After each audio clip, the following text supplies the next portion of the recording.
Everyone, welcome to study IAS. और आज की हमारी क्लास का टॉपिक है carbon dating and radiometric dating. तो देखिए, कार्बन डेटिंग के बारे में अगर हम बात करते हैं तो यहाँ पर आपका दिमाग एक ही चीज़ पे जाता है। वो क्या है कि जब एक्सकवेशन में हमें अपने जो आर्काइव्स वगैरह मिलते हैं, ठीक है, पुरानी जो दफन चीज़ें होती हैं वो हमें यहाँ पर प्राप्त होती हैं, तो उनकी एज जानने के लिए कि वो कितने पुराने हैं, कितने पौराणिक हैं, हमें यहाँ पर कार्बन डेटिंग टेक्निक का इस्तेमाल करना पड़ता है। किसका इस्तेमाल करना पड़ता है? कार्बन डेटिंग टेक्निक का यहाँ पर करना पड़ता है इस्तेमाल। वही चीज़ हमें यहाँ पर रेडियोमेट्रिक डेटिंग से भी मिल जाती है। ठीक है, तो ये दो तरीके हैं जिससे कि हम अपने जो पुराने जो हमें चीज़ें मिलती हैं एक्सकवेशन के टाइम पर, उनकी एज को हम लोग यहाँ पर डिटरमाइन कर सकते हैं। ठीक है जी। अभी रिसेंटली क्या हो रहा है, ये जो पूरी न्यूज़ है ये आपकी रिलेट कर रही है ज्ञानवापी मॉस्क के इर्द गिर्द। ठीक है, अब देखिए यहाँ पर क्या हुआ है कि इलाहाबाद हाई कोर्ट ने अभी रिसेंटली ऑर्डर किया है कि एक साइंटिफिक सर्वे होना चाहिए जिसमें कि कार्बन डेटिंग टेक्निक जो है उसका इस्तेमाल करो, है ना।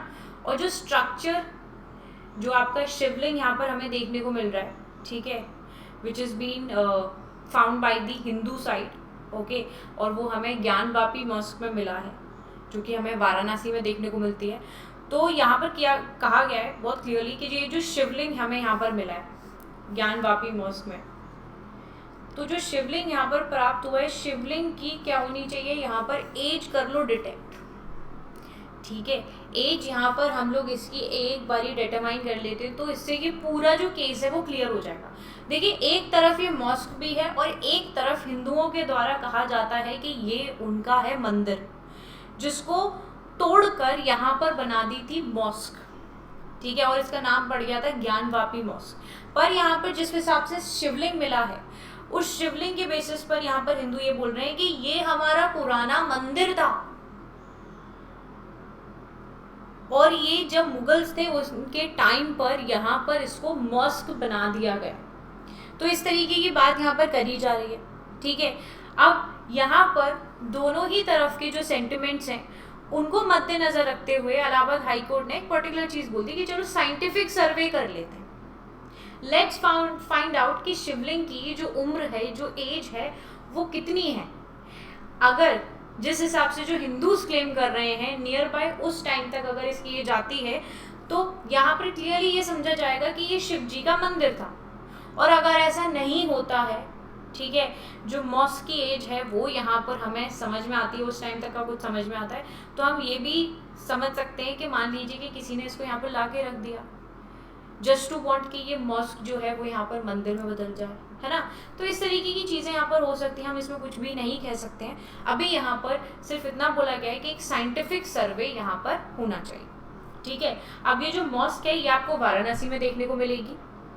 ओके, चलिए, तो अब यहाँ पर हम लोगों को बात करनी है कार्बन डेटिंग और रेडियोमेट्रिक डेटिंग के बारे में। ओके, चलिए स्टार्ट करते हैं अपने टॉपिक को। उससे पहले अनअकैडमी लेकर आया है आप लोगों के लिए 50% का डिस्काउंट।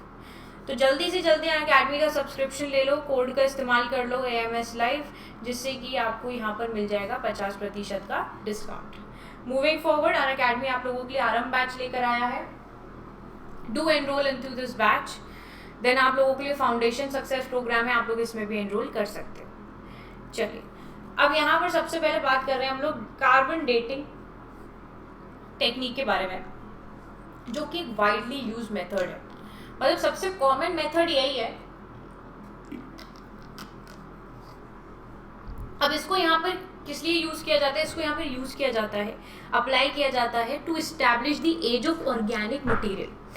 जो भी यहाँ पर ऑर्गेनिक मटेरियल है उसकी एज को यहाँ पर एक तरीके से डिटरमाइन करने के लिए।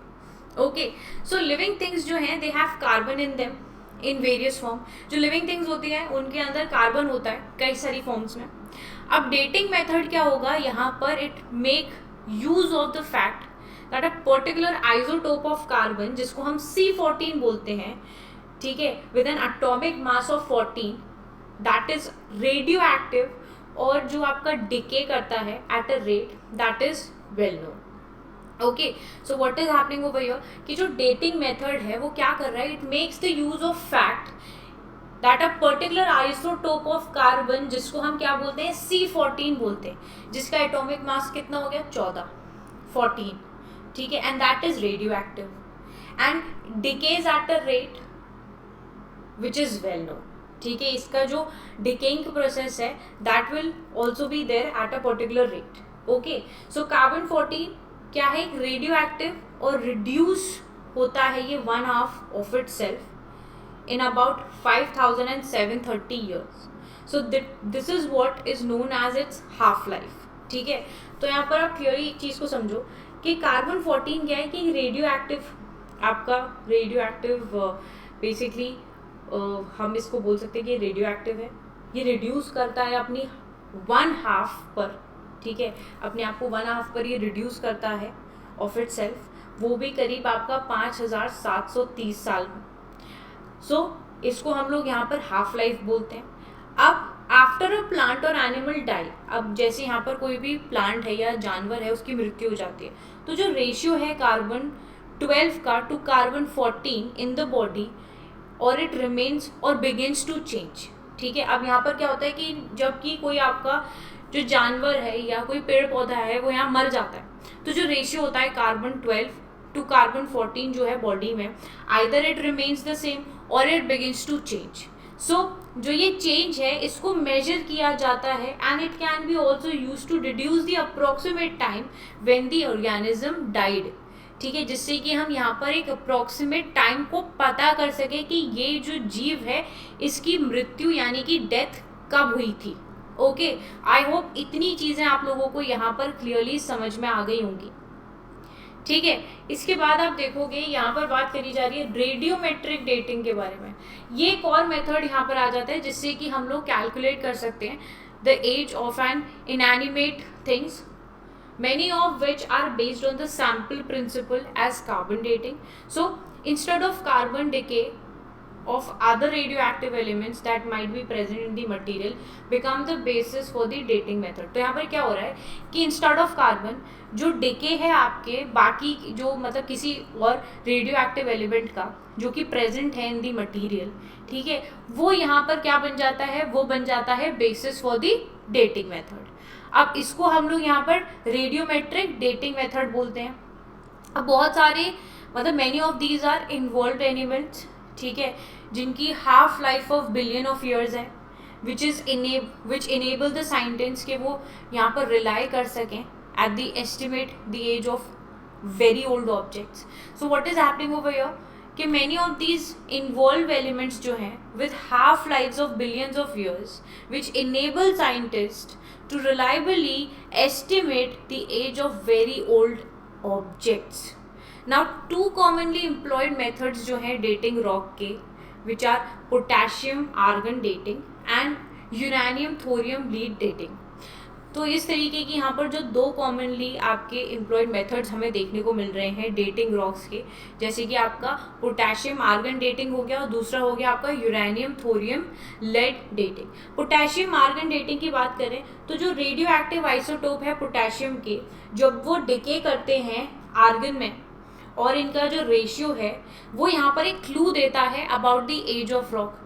वहीं पर यूरेनियम थोरियम और लेड की बात करें तो यूरेनियम और थोरियम जो हैं they have several radio active isotopes and जब ये डिके करते हैं into a stable lead atom तो जो रेशियो होता है इन एलिमेंट्स का वो प्रेजेंट होता है मटेरियल में।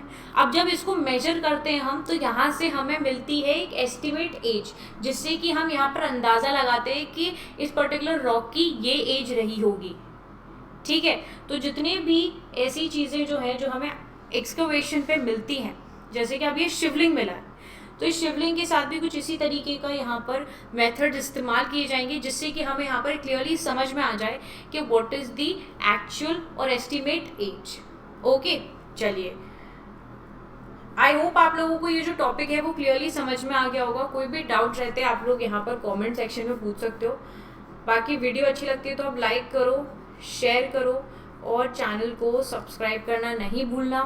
मैं आप लोगों से मिलूंगी अब अगली वीडियो में, तब तक के लिए bye bye guys, take care and have a wonderful day ahead. Bye all of you. Take care guys. Bye everyone.